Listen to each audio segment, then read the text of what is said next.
Il avait tout prévu, absolument tout. Ça faisait déjà un moment qu'il y pensait.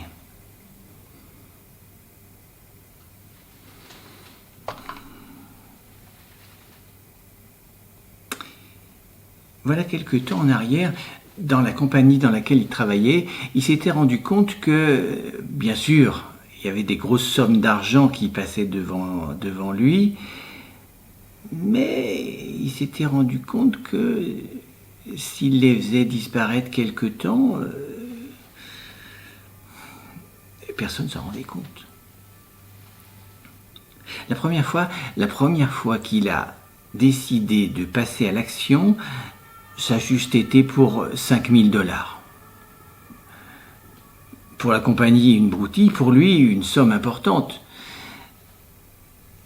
Il a donc fait disparaître ces 5 000 $ qu'il a aussitôt placés dans une affaire en espérant en tirer un substantiel bénéfice, chose qui ne s'est pas réalisée, il a tout perdu. Mais surtout, il s'est rendu compte que personne, absolument personne, n'avait noté la disparition de ces 5 000 $. Bon, si ça marche pour 5 000, ça peut marcher pour 10. Et donc 10 000 $ ont disparu, puis 15 000, puis 20 000, puis diverses sommes comme ça, sans que quiconque ne dise la moindre chose.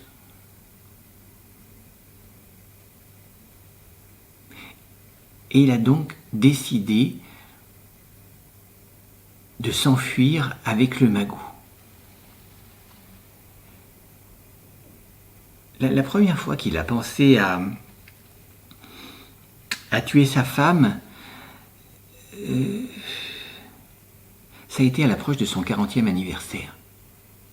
Il l'a détesté. C'est comme ça, il l'a détesté. Et il s'est dit, bon, quitte à partir, autant partir tout seul, profiter tout seul de ce magot. Et donc il a réfléchi à comment il pourrait, comme ça, se volatiliser. Il a même eu l'idée de vendre tout ce qu'il possédait et d'être payé en liquide. La veille de son anniversaire, sa femme lui avait même fait un petit cadeau en avance, quelque chose qui l'a fait sourire, une valise. Lui qui pensait s'enfuir, il avait pensé à tout. Il avait pensé que s'il la laissait en vie, s'il la droguait, le lendemain elle se réveillerait et puis elle donnerait l'alerte. Mais s'il la tuait, ça lui donnait 2-3 jours d'avance. C'était ça qu'il fallait faire. C'était ça. Et la valise, elle était prête.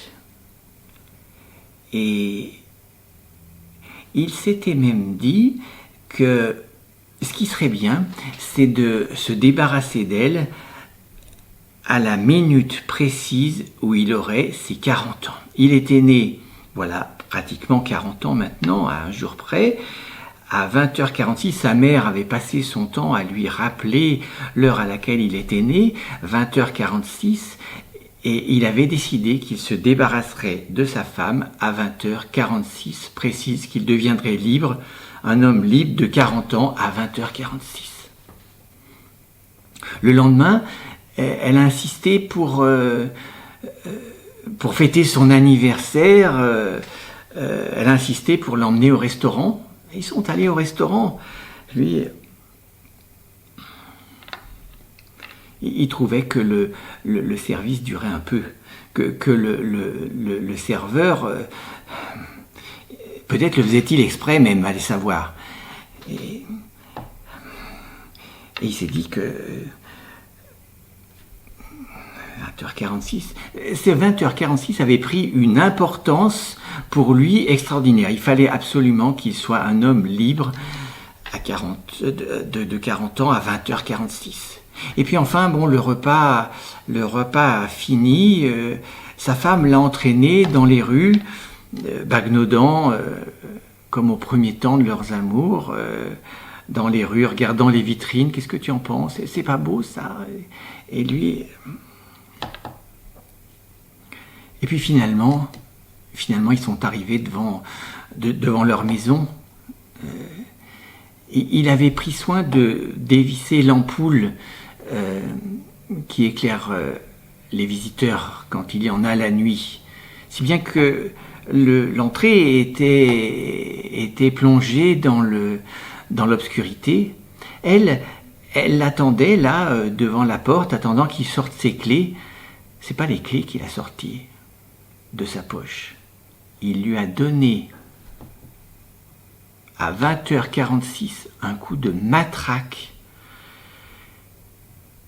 Elle est tombée, il l'a retenue, il l'a prise dans ses bras pour pas qu'elle s'affale par terre. Puis il a introduit la clé dans la serrure et il a ouvert la serrure. Et au moment où il allumait la lumière à l'intérieur, il s'est retourné. Il y avait là une quarantaine de personnes. Happy birthday to you.